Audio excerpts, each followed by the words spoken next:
You know, several years ago when we were in India at the Taj Mahal, we found a shop where they claimed to be descendants of those who built the Taj Mahal, and they were creating these gorgeous marble tables with inlays of semi-precious stones so that every bird and every animal on this table is a separate inlay, and it is so carefully put together that you can't find a crack. You can't find even a place where a knife would fit through. And it got us thinking today about, and by the way, this table took 30 men, 3 years to build.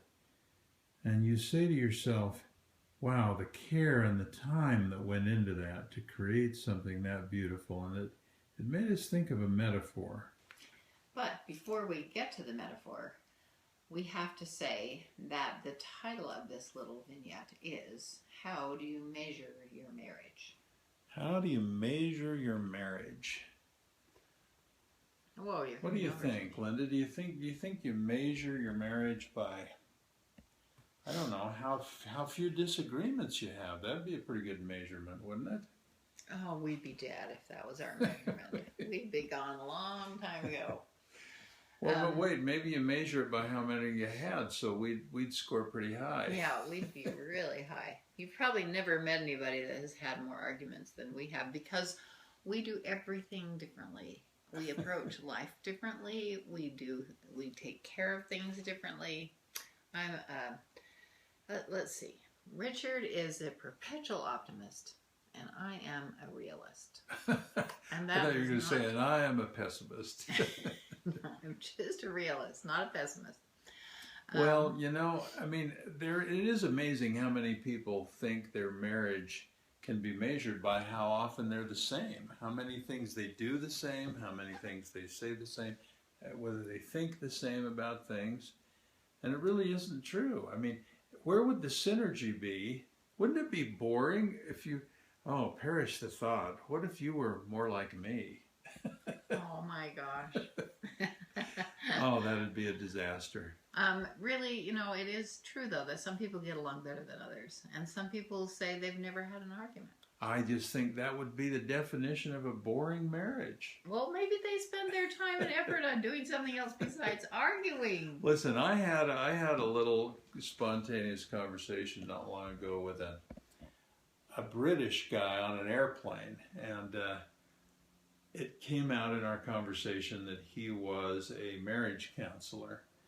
And he said in a very droll way, I didn't know that he had a sense of humor at the time, he said, I've actually found 3 kinds of marriages that have absolutely no disagreement whatsoever. Yeah. And I'm like so excited. I got out my little notebook to write them down. And he said, one of the 3 is when one or the other of the 2 is dead. Then he said, the second one is where one is such a doormat and the other one's so dominating that they never disagree because one just calls all the shots. That would be us. That would, yeah, right. Ha ha. And the third one, he said, there are more and more common today. That's where the 2 are married, but it's such a loose agreement. They lead such separate lives. They're on such separate tracks that they never have any cause to disagree because they never overlap. And I thought, well, good. If those are the 3 kinds of marriages that have no disagreement, we certainly don't want to have one of those. No, but there are a lot of marriages like that. And there are times when you go through hard times on marriage, when a husband has to be away. Remember when we lived in D.C., we were away 4 days a week.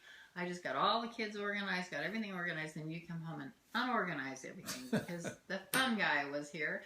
And it really was kind of a crazy time in our lives. Hey, do you remember, we had a couple we admired in the church that we went to. They'd been married for 65 years, and I think he was 92, wasn't he?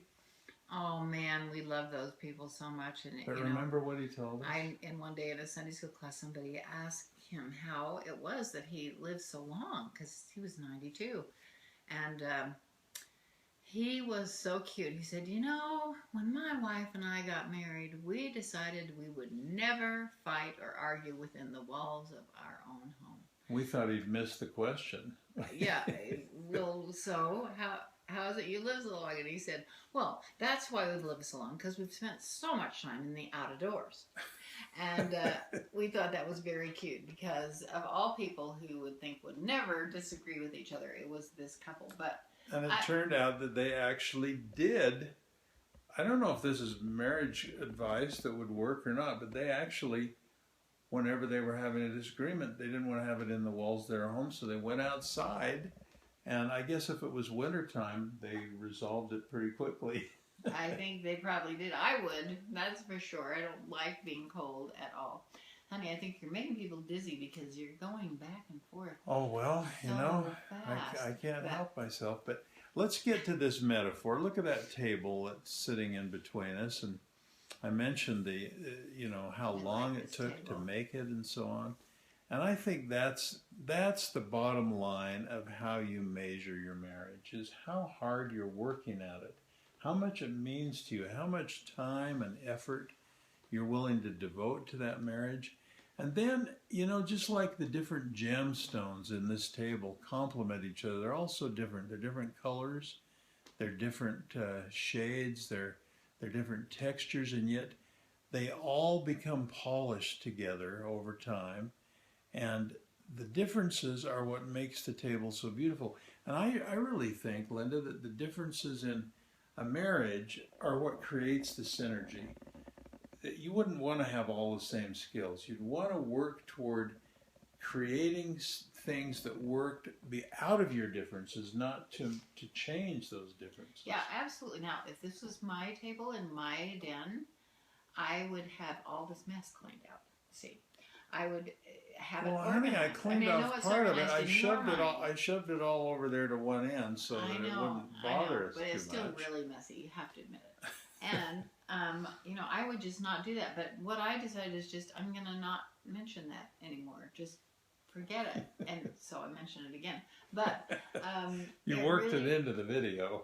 We worked that in there. But it really is important to just forget things that bug you, because some things are never going to change.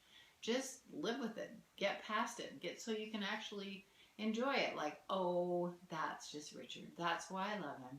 He just has his own way of organizing things, and that's what I love. And so you have to just keep reminding yourself that the things that bother you the most are really usually the things that you love about your spouse. And so remember, measure your marriage not by whether you never disagree. Measure it by how you resolve those disagreements. And sometimes maybe you'll end up on your knees in prayer to try to resolve those differences you have. Measure your marriage not by how much the same you are, but by how committed you are to each other, how much you complement each other. And I don't just mean in the form of giving compliments, but how much your skills complement the skills of your spouse, and by how hard you're working at making that marriage work. Well, I do think that we need to just add one little thing, because there's a lot. We'll do some other vignettes on marriage, but there's a lot to be said about disregarding some advice that really doesn't work for you, and maybe this doesn't work for you, but somebody gave us, the guy who married us actually advised us to never go to sleep on an argument. Just work it out before you go to sleep. So there were a lot of nights when we were up all night trying to work it out, and just got worse and worse and escalated and escalated. So our advice to you is just get out of there. As soon as you start coming to an impasse, leave. Go change your clothes. Go call your mother. Don't tell her what the argument is, but just get your mind off of it, and both of you. And then when you come back together again, suddenly it's just not a big a deal as you thought it was. So the bottom line, and we'll go on with other vignettes on marriage, because there is a lot to be said, but the bottom line for this one is work as hard on your marriage as those descendants of the builders of the Taj Mahal worked on making this table.